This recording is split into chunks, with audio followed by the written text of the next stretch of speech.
Hola, buenos días. Muchas gracias por venir a todos. I empezamos les confidències. Moltes gràcies a l'Institut Valencià de Cultura i a la Diputació de València per donar-me l'oportunitat de poder tindre aquesta entrevista. Buenos días. Hola, muy buenas. Aunque son dos grandísimos actores que no necesitan presentación, mi labor hoy aquí es acercarlos todavía más al público que nos acompaña.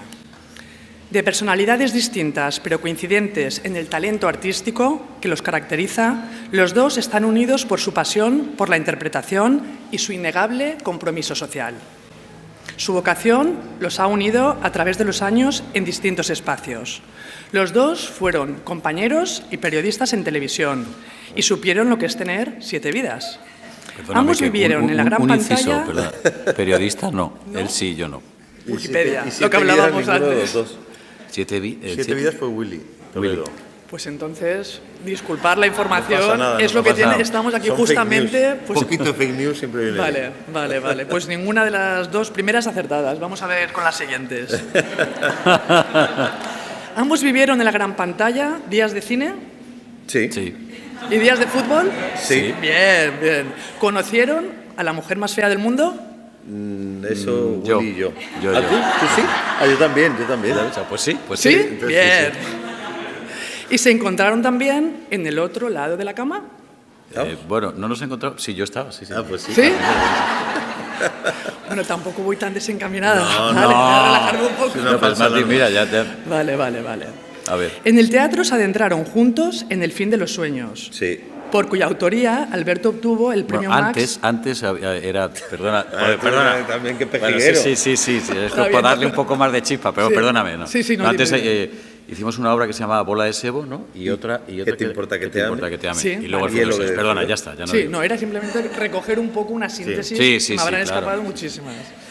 Bueno, por El fin de los sueños, por cuya autoría Alberto obtuvo el premio Max de Teatro Alternativo. Ujú. Y otras obras hasta llegar a despertar, vestidos de memoria histórica en El Rey, uno como monarca y otro como caudillo. Espectáculo al que le sucedieron muchos otros hasta juntarse de nuevo en Mundo Obrero, que esta noche llega al teatro principal y que presentan junto a sus compañeras Lola Botello, Pilar Gómez, en 3 únicas funciones.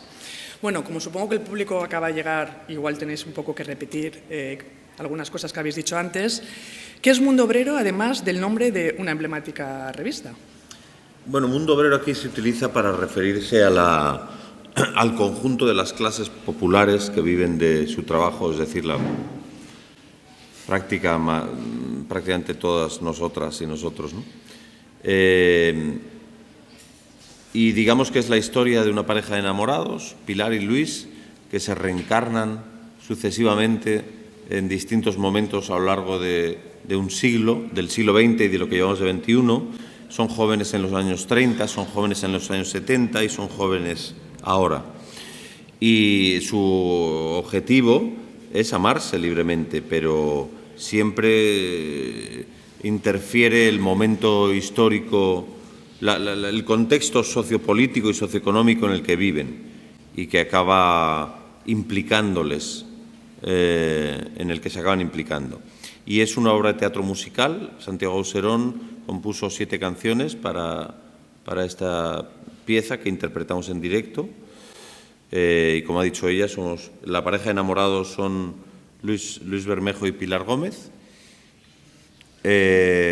Y Lola Botello y yo pues hacemos una serie de personajes que ellos van encontrando a lo largo de su peripecia. Esto es todo. Sí, básicamente lo explica muy bien. Y yo añadiría que es un espectáculo que para mí también es un homenaje a la clase trabajadora, a los que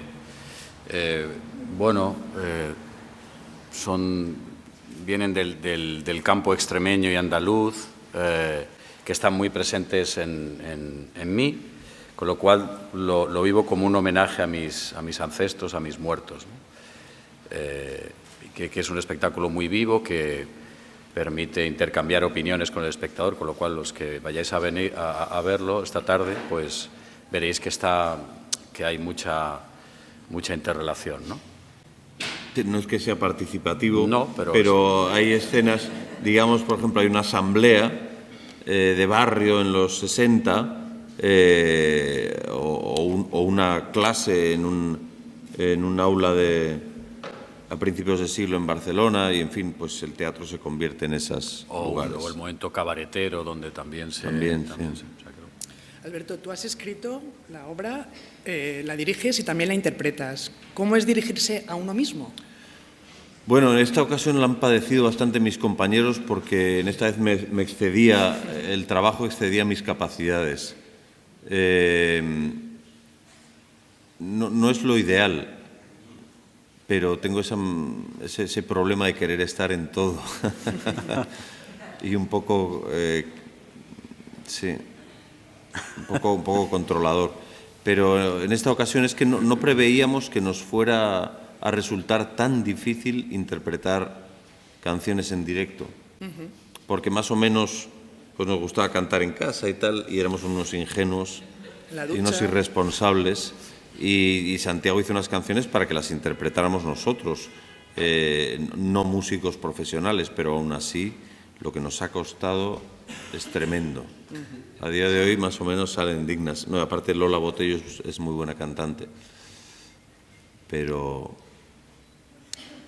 no, pues no es lo ideal estar dentro y fuera. Siempre conviene que haya una mirada de fuera que no tenga otra cosa que hacer que dirigir.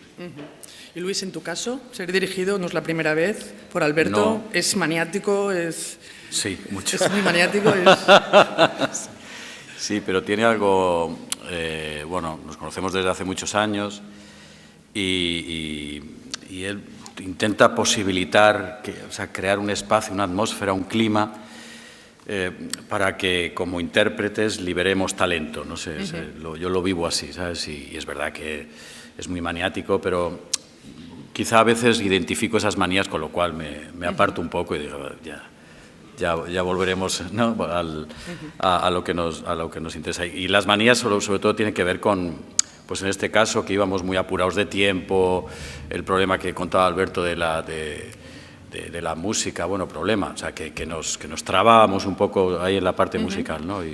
Pero bueno, que forma parte del trabajo, de los ensayos. Y Alberto, en la obra veo que hay diversos personajes históricos y entre ellos, como mujer, agradezco mucho la figura de María Teresa León, una mujer revolucionaria, una mujer que pese a ser de ascendencia burguesa, se comprometió siempre con las causas sociales, incluso vivió un amor, dejó a su marido para irse con Alberti, o sea que era una mujer de su tiempo muy avanzada. Sí. Y quería preguntarte por qué elegiste justamente a ella, ¿no? Que se agradece mucho.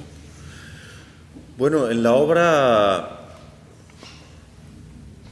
tiene mucho protagonismo lo femenino. De hecho, en la pareja, digamos que los dos se implican, pero Luis es un poco el que frena, ¿no? Digamos, es más conservador, es más Sancho Panza en ese sentido, y ella es más Quijote, ella es la que tira para adelante y la que dice es que no queda otra que enfrentar lo que hay, no podemos mirar para otro lado. Y ambos lo que les une es un amor y una lealtad mutua total. Hasta las últimas consecuencias. Es decir, que Luis literalmente da su vida por ella, en más de una ocasión, a lo largo de la obra. Pero como se reencarnan, no pasa nada. Y sí, o sea, yo creo que vivimos... hay un ámbito de emancipación que tiene una enorme potencia ahora, que es el feminista. Digamos, la otra gran fecha en este momento que estamos viviendo, después del 15 de mayo del 2011, es el 8 de marzo de 2017, ¿no? Fue. Y entonces, pues, yo, que he crecido en una sociedad machista y tengo muchos usos y costumbres machistas interiorizadas, pues también me ha ayudado a crecer en ese sentido esta movilización feminista y esta potencia que ha adquirido. Y entonces, digamos que en la obra hay un elemento que es específico de la mujer. Y entonces, pues sí, aparecen no solo María Teresa León, también esta pedagoga Clemencia Jaquinet, que ayudó a Francisco Ferrer a abrir la escuela... ¿Escuela Libre se llamaba? ¿La institución libre? No. Bueno, una escuela de renovación pedagógica a principios de siglo en Barcelona. O Simone Weil, una miliciana, o sea, una periodista y escritora francesa que se vino aquí a combatir el fascismo con las brigadas internacionales, como tantas personas. Y entonces ya te digo que incluso Santiago Auserón, al componer la canción que habla de la República, empieza diciendo: alegría ciudadanas, que las ánimas del pueblo son hermanas, con la luz de los abriles las mujeres libertarias van por miles. Está muy... se pone el énfasis, digamos, en nosotras. En nosotras. Se agradece mucho. El tema de la música, de alguna manera, si lo has comentado antes, que Santiago Auserón hizo unas composiciones ex profeso para la obra. ¿Qué aporta su música? Y de alguna manera también, haciendo este espectáculo en clave musical, ¿era una manera de acercar más a un público más amplio por el tema de moda de los musicales? Que supongo que... No pensamos en una moda, pero aparte que era una tentación personal de hacer música en escena, de siempre. Y bueno, la música, la danza, el teatro se entrecruzan constantemente, ¿no? O sea, la música ayuda a que sea un espectáculo, ayuda a que tenga belleza y ayuda a que avance la narración, porque las canciones son narrativas. Precisamente Santiago Auserón, aparte de su enorme calidad como creador, él primero tiene un gran conocimiento de la música popular y le pedimos que cada canción se basara en la música popular de cada momento, de los años 30, de los 70 o actual, y por eso va de la copla al reggaetón, digamos, pero pasado por Santiago Auserón. Y luego, aparte, él es un gran narrador. Él en sus muchas canciones crea personajes y crea historias. Y además es un tipo muy erudito y un gran artista y un tipo muy generoso, con lo cual es que lo tenía todo para... Solo fue un inconsciente al entregarnos sus canciones y pensar que por nosotros mismos íbamos a... Bueno, si me equivoco, me corregís, ¿vale? Sí. Porque ahora van las preguntas. Vale. Como me he referido antes, entre vosotros hay ciertos paralelismos. Ambos nacisteis en la misma década, en el mismo contexto social e histórico y político. Sí. El Madrid del ya mítico 68 en tu caso y 69 en el tuyo. Vale. ¿Fue este el germen de vuestro compromiso social? ¿Marca nacer en una determinada época? Pues sí, supongo que sí. Supongo que, no sé, estará ahí... el contexto social, primero en mi caso, como lo vivo yo, es el ámbito familiar es determinante, ¿no? Y desde luego el contexto social, claro que también te condiciona, ¿sabes? También te va pues o liberando o castrando en muchos casos, ¿no? Yo creo que en mi caso nace de tomar conciencia de formar parte de una comunidad. Y bueno, pues si formas parte de un grupo humano, me parece natural pensar que los problemas de ese grupo humano en su conjunto te implican y las soluciones también. Pero esto pasa, la política no es más que la organización de la convivencia. Por eso cuando se trata de atribuir en exclusiva a los partidos políticos, hurtándoselo al conjunto de la población, es algo contra nuestra naturaleza.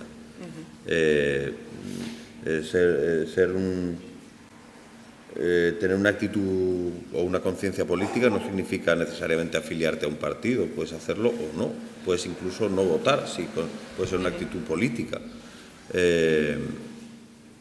acertada o no, pero puede serlo. Y quiero decir, una familia a la hora de organizar cómo hacemos que la casa esté limpia, cómo hacemos que haya comida en la nevera, cómo hacemos para pagar las facturas. Todo eso es la organización política de la casa. Y también a la hora de, en fin, no sé. Entonces, pues es eso, tener conciencia de formar parte de una comunidad y que si el vecino de al lado lo van a desahuciar, también es cosa mía. ¿Qué inquietudes os llevaron a estudiar en la Escuela de Interpretación de Cristina Rota, en la cual creo que estudiaste los dos? Sí. El primero. Ah, Poco más, un año, ¿no? Sí. Entraste un año o dos antes. Pues, yo qué sé, en mi caso creo que, bueno, yo era un chaval con enormes dificultades, igual todavía las tengo, y creo que descubrí en mi pueblo el teatro y me di cuenta que el teatro pues me ayudaba a sanarme un poco y, no sé, de pronto me veía encima del escenario y digo, pues esto empezaba a tener conciencia del cuerpo, ¿sabes? Por ahí, ahora lo puedo interpretar con la distancia, ¿no? Y creo que eso, por ahí hay una explicación a que yo buscara una escuela de teatro y el azar fue que buscara, que pensara en Cristina Rota y la verdad es que fue un gozo encontrar, porque lo bueno de las escuelas de teatro, y creo que en todas las escuelas ocurre, vosotros no sé qué pensáis, pero te da la posibilidad de encontrar a grupos humanos con el que te sientes afín y que puedes ir. Eso, como de pronto se convierten en grupos terapéuticos también, en el sentido de intercambiar ahí inquietudes, ¿no? Pero creo que una de las razones fue esa. O sea, yo quería sanarme, quería ser mejor persona y creo que el teatro fue en aquel momento era un instrumento que era muy válido. En tu caso, Alberto, tú Pues algo parecido a lo de Luis y además pues imaginaba, fantaseaba con que yo no tenía ningún contacto con el mundo del teatro y tal, y fantaseaba con que era un mundo divertido, lleno de, no sé, de fiestas, de placeres.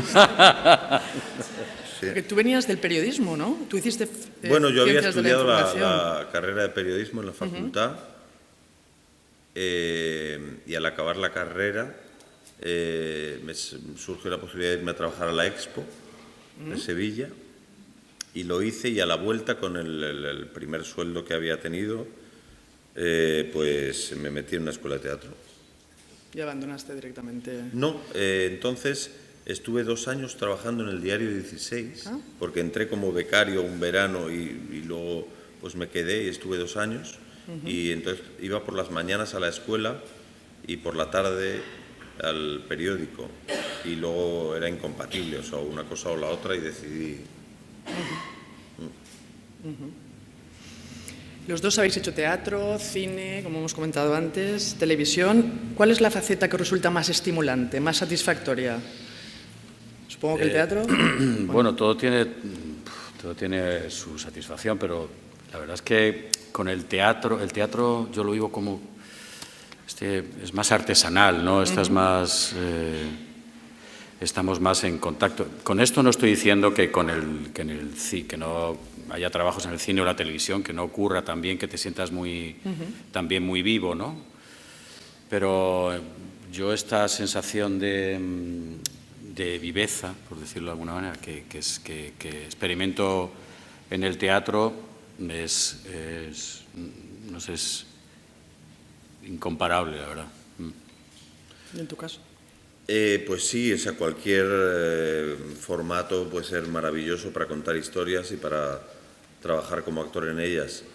Pero, claro, mi experiencia es que el teatro ocupa la mayor parte. Empecé en el teatro y continuó el teatro, y el teatro ha sido una constante. El cine o la televisión han podido ir y venir, pero el teatro está siempre. Y también en el teatro generamos nuestros propios proyectos, no tanto, o sea, en el cine, en la televisión sería imposible o muy difícil, y en el cine lo acabamos de hacer con la película El Rey, pero pero también es más difícil. Y frente a otros países en la que los actores se posicionan de alguna manera políticamente, en España muchos prefieren mantenerse al margen y no mostrar públicamente su ideología, ¿no? ¿Se puede ser un actor apolítico? Yo no creo que se pueda ser o sea, creo que nuestra naturaleza es política. Es que en cómo te relacionas con los demás lo haces inevitablemente desde un conjunto de valores que se llama ideología, más consciente o menos consciente, pero todo está lleno de valores, incluido el nazismo. O sea, tener valores no quiere decir que sean buenos para el conjunto de la humanidad. Pero por eso es una mentira, es falso cuando se dice no te metas en política. Es que no puedo, es que vivo en sociedad.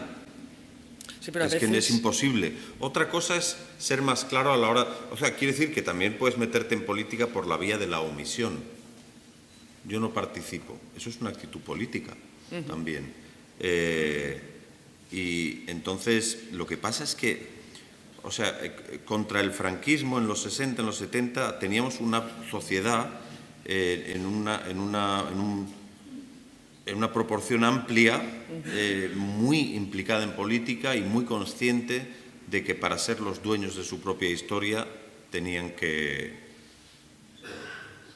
hacerlo activamente. Pero uno de los frutos mayores, si no el central, de la cultura propia de la transición, que el modelo de la transición y el modelo de la democracia postfranquista genera una cultura que se trabaja laboriosamente desde las instituciones y los grandes medios de comunicación y tal.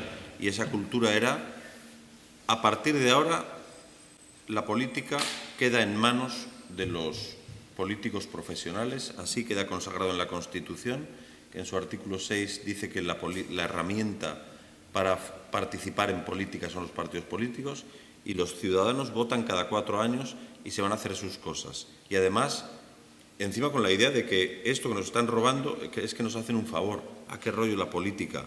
Yo quiero poder dedicarme a mis cosas y que la hagan otros.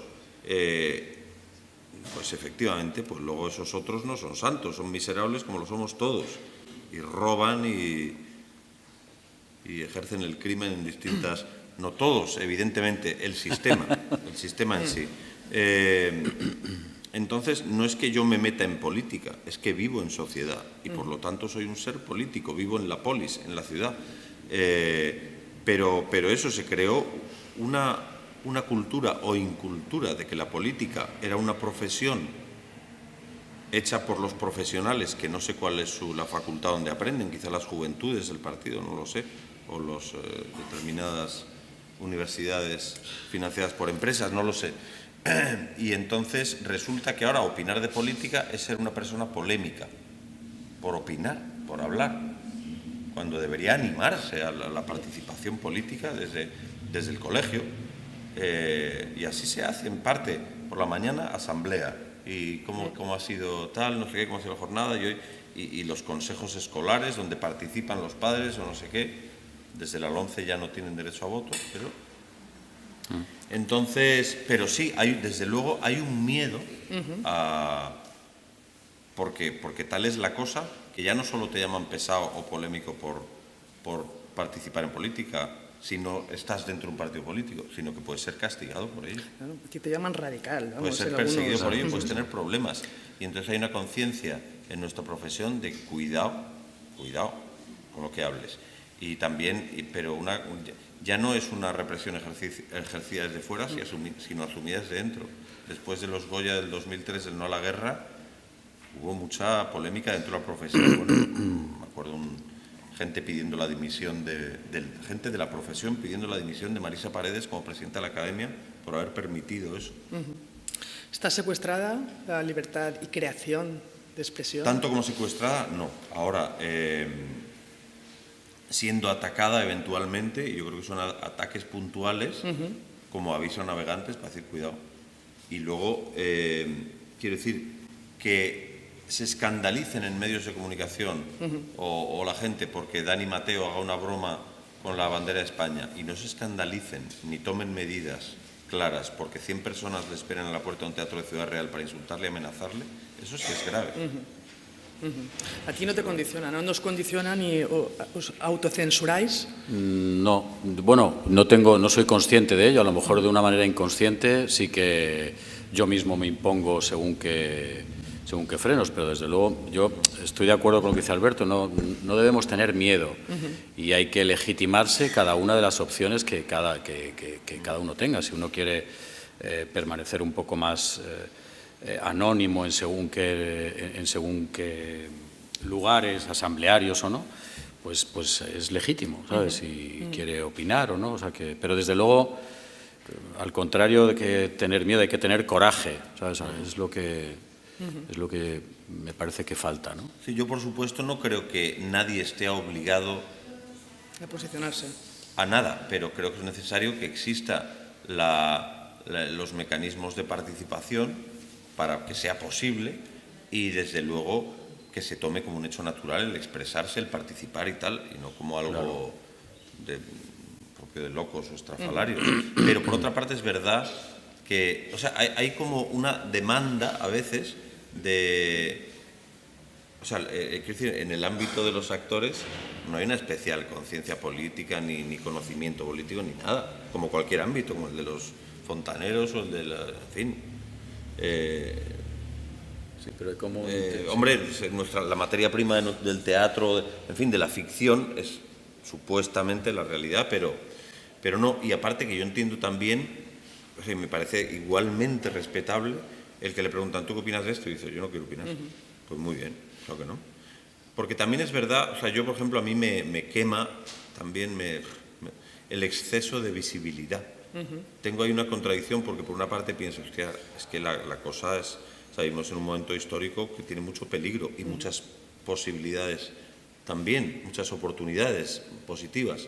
Entonces, por una parte me siento impulsado a participar y por otra parte estoy harto de ver mi cara y oír mi voz en el espacio mediático y de que se me pregunte como si yo tuviera algún conocimiento especial sobre nada.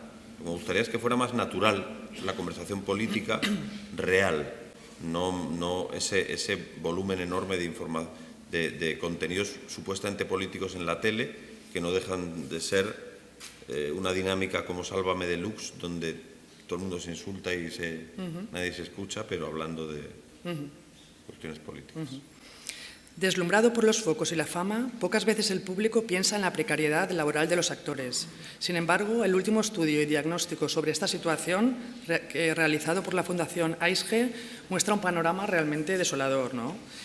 Entre otros datos, por ejemplo, destaca que el 73% de los actores españoles no puede vivir de su trabajo, que el 55% gana menos del salario mínimo y que el 44% de los jubilados necesitan de un complemento de la Fundación AISGE para llegar a fin de mes. Se dice que un gran actor nunca se jubila, pero cuando llega ese momento, ¿qué le ocurre? Hostia. Bueno, es verdad que los datos esos son desesperanzadores, ¿no? Y yo tengo amigos, tenemos amigos que están en una quiebra laboral que han tenido que, en concreto tengo amigos que han tenido que recurrir a esas ayudas de AISGE de las que hablabas, ¿no? Y bueno, ha sido a través, pues eso, este mazazo de la crisis se ha llevado por delante muchas compañías de teatro que eran el sostén de muchas familias, ¿no? Y bueno, pues nos hemos quedado desarmados. Y me preguntas por la jubilación, pues no sé qué pasará en la jubilación. Igual me toca la lotería, ¿sabes? Sí. No, como no defendamos el derecho a una jubilación digna después de haber regalado a otros intereses tanto esfuerzo, porque de Vox, por ejemplo, se habla mucho de su aspecto xenófobo y homófobo y machista, que desde luego hay que hablar, pero no se habla de su aspecto neoliberal extremo y capitalista extremo. Ellos no creen en las pensiones públicas. No creen en la necesidad de que el Estado ingrese lo suficiente como para garantizar los servicios sociales tal. Son extremadamente capitalistas y esto hay que tenerlo muy claro. Decía Benedetti que contra el optimismo no hay vacuna. De alguna manera, el humor es una herramienta, creo también que coincidís los dos, para hacer frente a esta sórdida realidad, ¿no? Que es Sí, un buen sí, compañero la de verdad es viaje. que nosotros nos descojonamos permanentemente de nosotros mismos, básicamente, ¿sabes? Y creo que sí, el humor, por un lado, te ayuda a esclarecer las verdades. Esto en el teatro nosotros lo vemos muy claro, yo lo veo muy claro. Y por otro lado, en la vida, en el día a día, el humor pues te salva también, ¿sabes? ¿Sabes? Reírte un poco de ti, ¿no? Ver tu parte ridícula y que no pese sobre ti, que no te condicione, que no te lastre, que no sea un lastre. Y bueno, eso no sé, es que es así. Entonces, a mí, ya te digo, el teatro, lo que os decía antes, a mí me ha ayudado muchísimo, me ha salvado, ¿sabes? Estoy aquí, ¿sabes? Y tengo entendido que tú preparas tus personajes a través del payaso que llevas dentro, Bueno, de alguna manera. sí, esto me lo han preguntado alguna vez, pero no sé, es verdad que a mí pues sí, el payaso me gusta. Y sí, creo que cualquier trabajo, si hay aquí actores, no sé si Los coincidirán, hay. seguro, ¿no? Que hay. Sí. Pues creo que es de ese ridículo, y Animalario tiene mucho de eso, ¿no? Los trabajos que empezamos con incluso Andrés, las propuestas que nos hacía Andrés, ¿no? Pues yo creo que tiene una base muy clownesca, muy de payaso, ¿no? Y parte de ese parte de la creación, o como yo la entiendo, la parte empieza de ahí, ¿no? De ese asumir ese ridículo y ponerlo al servicio del trabajo, sí. No sé, todo así de una manera muy somera, pero es más complejo, ¿no? Cuando estás habitando las palabras de un personaje, ¿no? Pero sí, yo lo abordaría, o intento abordarlo desde el payaso, sí. Y volviendo un poco al tema del panorama laboral del actor, aquí hay muchos actores. ¿Qué les diríais para animarles o de alguna manera a los jóvenes actores que se están preparando, o a aquellos como aquí que hay muchos que cada día tienen que plantearse su profesión, ¿no? Porque no es fácil? Bueno, pero es que no sé desde dónde crees que podemos hablar nosotros. Hay que decir Pues vosotros. que hoy estamos aquí en el Principal, Claro. y es maravilloso, maravilloso. Pero que... Pues es una que situación nosotros, privilegiada, por supuesto. Claro, estamos en una situación privilegiada. Claro. Sí, ¿no? de alguna Por manera. estar hoy en el Por estar hoy Principal, aquí, pero mañana no ¿no? sabemos Vale, dónde estaremos. vale, No, en vale. serio. Claro. Lo digo Yo si no me invento... Yo el trabajo que llevo haciendo los últimos 5 años, me lo he inventado. Me lo he inventado, y afortunadamente hay gente a la que ha mostrado interés en lo que le proponía. Pero no te creas que a mí me llaman todos los años, ni siquiera. O sea, que quiero decir que... Ajá.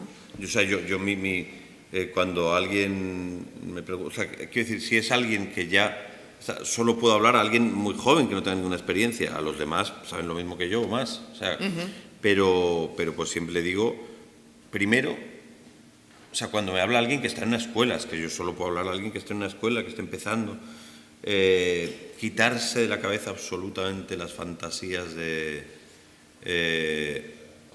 o sea, no se puede ser actor para protagonizar una serie en Netflix. No se puede querer ser actor para eso. Porque lo más seguro es que vas a acabar con una frustración enorme. A lo mejor un día lo haces, pero lo más probable es que no. Lo más probable es que no. O sí, pero aparte no puede ser eso. O sea, ser actor es porque te apasione contar historias a través de tu cuerpo y de tu voz sobre un escenario, que puede ser el teatro principal o puede ser una habitación, ¿sabes? Donde hay 2 personas más, otra persona que escucha. Entonces, yo entiendo que hay una presión enorme. Una vez más, vivimos en una sociedad neoliberal, capitalista, y hay que competir, hay que ser el número 1, hay que ser el protagonista, hay que ganar mucho dinero, hay que ser muy famoso. Pues todo eso conduce a la desesperación, normalmente. Porque primero, casi nadie llega a ese lugar, y luego el que llega se da cuenta que tampoco eso le hace feliz. Sueñas con que un día te den el Goya, luego te lo dan y dices, pues mi vida sigue teniendo los mismos problemas que antes, o sea, incluso mi vida laboral. Nada garantiza nada. Y yo durante unos años he hecho un montón de películas y hace mucho que no hago ninguna. Entonces, yo me basaría simplemente en O sea, si es por alcanzar algo, yo lo dejaría. Sinceramente, porque es que... Yo les diría... Si se plantea en términos de carrera... Sí que es una vocación, tiene que ser algo que... De porque te lo pasas de puta madre haciéndolo, porque te apasiona, por lo que sea, pues genial, y en ese sentido, juntarse con gente con la que te sientas que te entiendes y qué tal, y buscar qué hacemos y hacerlo donde sea, como sea, ir haciendo. Sí, yo les diría que no esperen, si hay actores aquí que están en la escuela, pues eso, que no esperen a tener las condiciones óptimas, la atmósfera adecuada, es decir, que no esperen a todo eso, que hagan, no sé, que hagamos y que sea, no sé, y que sean pacientes, ¿sabes? No sé, al mismo tiempo esta profesión tiene algo de que ser, no sé, de ser un poco paciente, que no, porque está, lo que decía Alberto, si estás ahí con, no, es que esto te exige, me tiene que llamar Luis San Narciso y me tiene que llamar, no sé qué, para protagonizar una serie, pues eso te frustra, sí. Bueno, acabáis de estrenar El Rey en Sevilla y de alguna manera era una obra de teatro que de repente habéis pasado, pasado a la versión cinematográfica. El teatro es un arte efímero, el cine queda registrado, hay una voluntad de que quede materializado vuestra versión. Nace del puro deseo de hacer cine y esta historia, por una parte, por su austeridad formal, nos permitía rodarla sin recursos y en último lugar, pues sí, digamos que pretende sumarse al debate colectivo sobre cómo convivimos, por qué son así nuestras circunstancias materiales de hoy en día y cómo podrían llegar a ser. Bueno, los dos sois actores de prestigio y éxito, si me lo permitís. Joder. Para mí, vamos, sí, soy gran admiradora y bueno, los adjetivos... tú estas Navidades eres más conocido que Papá Noel, sí. Vamos, eso... Luego me pasáis por aquí, ¿no? Con el anuncio de la lotería. Que no sé de dónde viene eso de pasar, no sé, es que mucha gente me ha hecho esa broma. Es a los jorobados.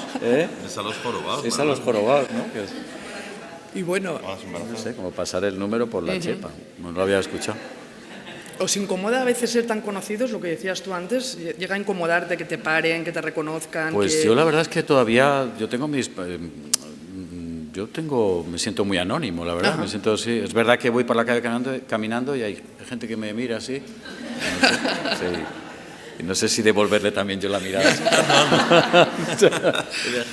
Pero porque, bueno, no sé, o sea, que en ese sentido, o sea, yo sí que soy defensor del anonimato, o sea, porque me parece que es un lugar donde yo me siento muy, o sea, pues que te sientes muy bien, vaya, ¿no?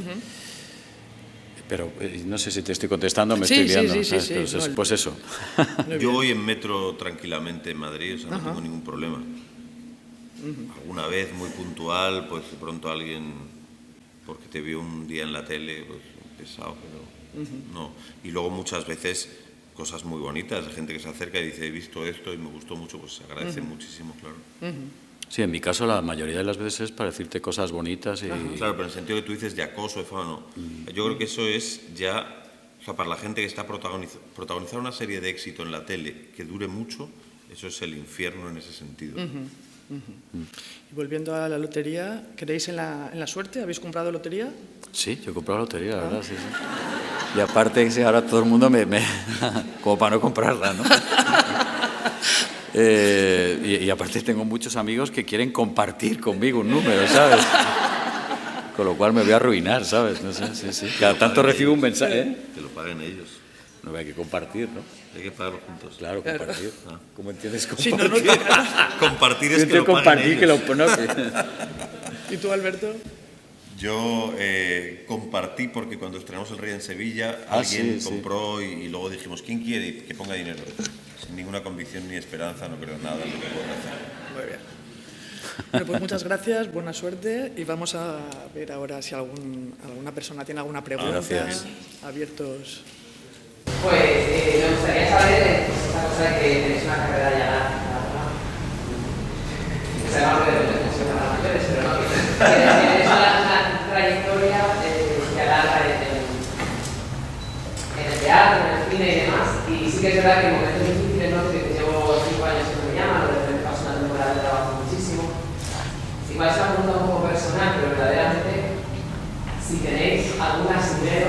cordura, algo que os hace permanecer en esta profesión y no sé, No perder la cabeza o no preocuparos porque de repente me he saturado trabajo muchísimo o no sé, algo, porque las épocas de la nada son muy difíciles y probablemente a lo mejor para personas como vosotros, digo, yo no sé que ya habéis estado trabajando mucho, quizá una época de esencia se nota más. Y personalmente pues, me interesa mucho saber y conocer qué se hace, ¿no? Para no...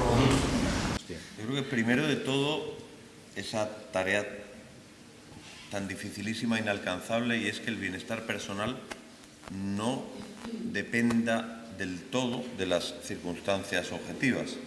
O sea, no dependa de estar satisfecho con el trabajo, de tener pareja y estar satisfecho con la pareja, de no sé qué. No, estar bien uno mismo consigo mismo. Si además tienes pareja, pues muy bien. Si además tienes trabajo, pues muy bien. Además, pero sobre todo, sí, o sea, que la lucha sea más interior, de realmente alcanzar la paz y la libertad dentro de uno. Y ahí luego lo otro, pues bueno, no le das tanta importancia. Y luego en el caso concreto del trabajo, para mí el teatro y el generar proyectos propios y el buscar complicidades para generar proyectos propios, porque si dependiera de lo que me llamen, no ahora, sino a lo largo de toda mi vida, sí, o sea, no sé, habría trabajado poco.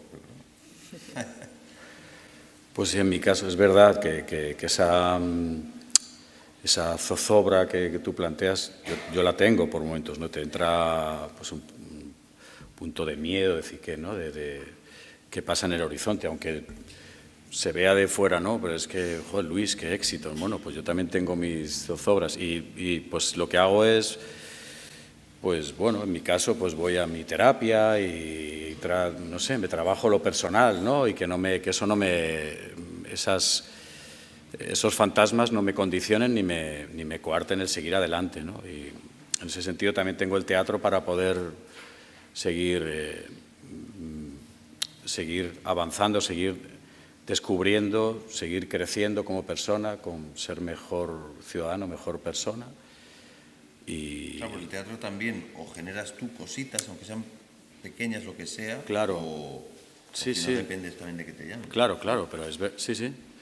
Pero a la hora de generarlo tienes que estar tú bien, ¿no? Tienes que desde ahí como todo, ¿no? Como en el amor, como en todo. Pero sí, como un trabajo permanente, ¿sabes? De revisar permanentemente y de redescubrir muchas cosas. O sea que, bueno, ir a la vida. No hemos resuelto nada. No. Pero ahí detrás. Y que la zozobra nunca se calma, ¿eh? Nunca se Porque ya, incluso la claro. gente que trabaja mucho vive con la inquietud de en qué Claro. momento va a acabar esto y se va a abrir. Entonces yo creo que... Que es verdad lo que dice Yo creo que hay Alberto. que luchar por estar bien al margen de que se cumplan con las cosas del zodiaco. Sí, amigos nuestros que trabajan mucho, pero muchísimo, no te voy a decir nombres, que yo he hablado con uno de ellos en concreto, he hablado, oye, pero esto tienes que parar un poco. Y él tiene la misma fantasía que tú planteas de, bueno, pero es que me van a dejar de llamar cuando... Entonces, claro, esto no se acaba nunca, ¿sabes? Sí, no, y el único remedio es eso, es intentar generar algo y... no sé. Se convierte en una conversación. Prepararse, o sea, quiero decir, también la formación, los talleres, el conocer a no sé quién, el ir a ver, o sea, eso también es estar en el teatro, ver teatro, leer teatro, ir a talleres, viene no sé quién a Valencia a hacer no sé qué, lo hago o me voy a Barcelona porque está no sé cuántos. Todo eso también, joder, hay espectáculos o trabajos que ves de compañías que de pronto dices, ostras. Sí, sí, y también está muy bien irte a tu pueblo, te haces una lumbre y te quedas ahí. ¿Sabes? Eso también está muy bien, ¿sabes? Entonces te miras a ver qué te pasa a ti con eso, ¿no? ¿Qué te pasa? Te tienes que... pues a ver, baja marchas y a ver, desde ahí vas a poder Sí, se que va a también poder, vivimos en una sociedad que te ¿sabes? obliga a, venga, hacer, no solo venga, a ¿sabes? tener éxito, sino a producir continuamente. Y a toda velocidad, Se valora rápido, poco sí. la aparente nada, que no pase nada. Pero bueno, ibas a decir algo más, ¿no? Sí, no, quería comentar que yo también creo mucho en generar tus propios trabajos y estar en lo tuyo. Y me planteo también si hacer eso, por hacer eso habéis sentido alguna vez que os perdíais otras cosas. O sea, cuando llega el momento de decidir, que también es un momento crítico, ¿no? Decir, ostras, esto, lo otro. Esa es otra de las... Esa decisión de si, no sé, a lo mejor ya que no desaparece nunca la sensación de zozobra, de no me van a volver a llamar, si no desaparece tampoco nunca la sensación de ¿debería haber hecho esto o debería haber hecho lo otro? Nunca, pero en todos los terrenos, también en el amor, también en el... O sea, la vida implica decidir y escoger una cosa y prescindir de otra. Pero seguramente lo que buscamos, o sea, no es tanto hago esto o esto otro, sino con qué actitud hago lo que sea. Y si lo hago con una actitud alegre y vital y no sé qué, pues poco... Y si la has cagado mucho, pues ya te intentarás enmendarlo. Sí, ese concepto que se estudia también en las escuelas del presente absoluto y que se puede llevar a la vida presente, sí, parece fácil nombrarlo, pero es muy difícil hacerlo, ¿no? Porque a mí también me pasa, ¿no? Estás en un lugar pensando que la vida está pasando en otro lugar, ¿sabes? Y entonces no estás en este presente, ¿no? Entonces, pues es un trabajo que hay que hacer por estar aquí y que no sé, tengo que ir allí, tengo que ahora coger este trabajo y cojo un coche y un taxi me va a llevar al otro, no sé, o sea, no sé, parar un poco. Hola, buenas. Quería preguntarte, Alberto, si crees que con tus obras creas conciencia de clase o realmente el público que va a verlas pues, principalmente ya está convencido. Y en fin, si crees que también que llegáis digamos, a un gran segmento de la clase obrera, o sea, incluyendo, por ejemplo, las camareras de piso, la gente que está ahí afuera trabajando, captando socios, o vuestro público objetivo es distinto. Gracias. Bueno, sinceramente mi primer objetivo al hacer teatro es disfrutar juntos, quienes vienen a escuchar las historias y quienes las contamos. O sea, sí, es en la medida de lo posible hacer un viaje mágico juntos. Y siempre insisto en que, lejos de mí la intención de revelarle ninguna verdad a nadie, ni muchísimo menos indicarle a nadie lo que tiene que pensar. Sí, para mí, para mí el objetivo es eso, hacer entretener hasta el apasionamiento, si es posible, y digamos, animar a tener una relación intensa con la vida. Lorca lo definía muy bien, decía, no solo de pan vivimos, yo sí decía, no solo necesitamos comer, necesitamos saber. Pero saber no es simplemente estar informado, es experimentar, es ser uno mismo, es ser libre, es intentar profundizar en el hecho de la vida y en el hecho de responder a la vida con vida y no con muerte. Y eso implica a los demás también. Decía, si solo comemos pero no sabemos, nos convertimos en máquinas al servicio del Estado, en esclavos de una terrible organización social, decía Lorca. Entonces, si estas obras, a través de la pasión y del disfrute, contribuyen a luchar contra el peligro de ser esclavos, pues mejor, maravilloso. Pero no me considero en un plano de conocimiento mayor como para transmitirle a nadie nada. Me gustaría compartir una apuesta por lo vivo y por lo... En fin, por la conciencia de nosotros mismos y de los demás y del mundo en el que vivimos. No sé si te respondo. Y las obras van dirigidas a todos los públicos, evidentemente. Y yo creo que en los teatros públicos una cosa buena es que suelen tener recursos para hacer saber que existen las obras que programan y tienen también, no sé el caso concreto del Principal, pero suele haber muchas posibilidades de entrar al teatro sin tener que pagar una entrada completa, muchas formas de descuento, etcétera. Entonces, por supuesto que es para todo el mundo, piense lo que piense y viva como viva. Y no tengo nada de evangelizante, o sea, no voy por el mundo queriendo guiar a nadie hacia nada. Quizá de la misma temática, reformular un poquito a la hora de crear un espectáculo de teatro o de cualquier proyecto personal, digamos, ¿desde dónde lo enfocaríais? ¿Es una inquietud que un día tenéis y de repente decidís subir a un escenario? ¿O directamente no tenéis nada que hacer, esto que comentabas antes, de tener que hacer algo porque así si no paras y porque te apasiona, directamente dices, pues voy a montar algo, voy a buscar qué quiero contar? No sé, un poco... Pues es raro, porque yo empecé, o sea, la primera vez que escribí para teatro fue para poder hacer algo. Estaba en la escuela y entonces escribí unas escenas y convencí a algunos compañeros para empezar a hacerlas, en un bar precisamente. Y ahí empecé a escribir y estuve un tiempo escribiendo y luego dejé de escribir y no he escrito nada prácticamente en 10 años, 15. Y ahora desde hace 5 pues estoy escribiendo de una forma continuada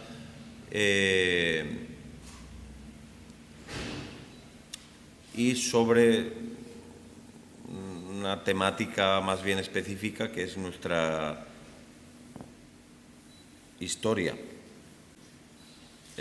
Con el afán de intentar entender el presente y de tratar de concebir y actuar en favor de un futuro mejor.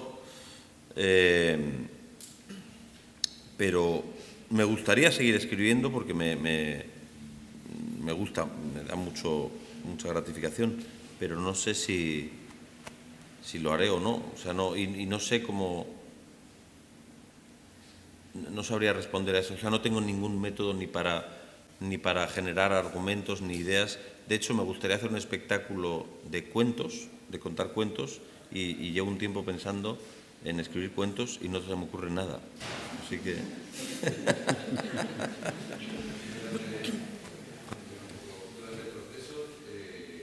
Evidentemente, cuando estás escribiendo, digamos que estás visualizando que esto se va a representar.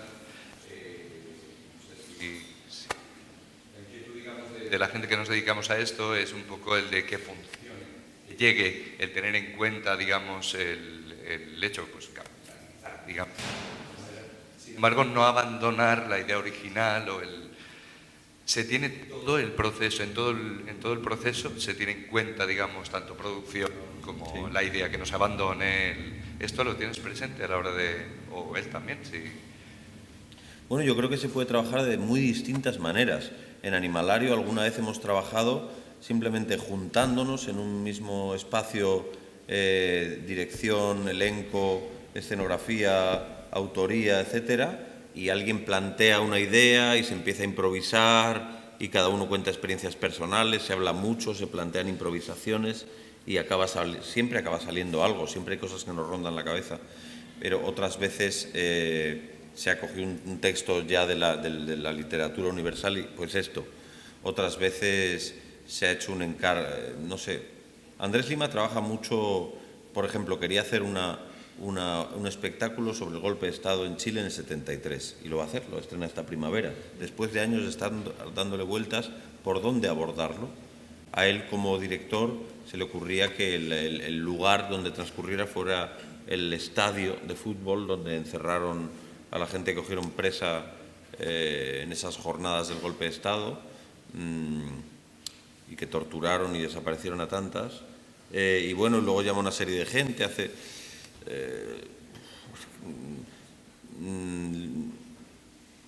puede ser a través de improvisaciones sobre un tema, puede ser decir, pues quiero hablar de la evolución de la clase obrera a través del tiempo.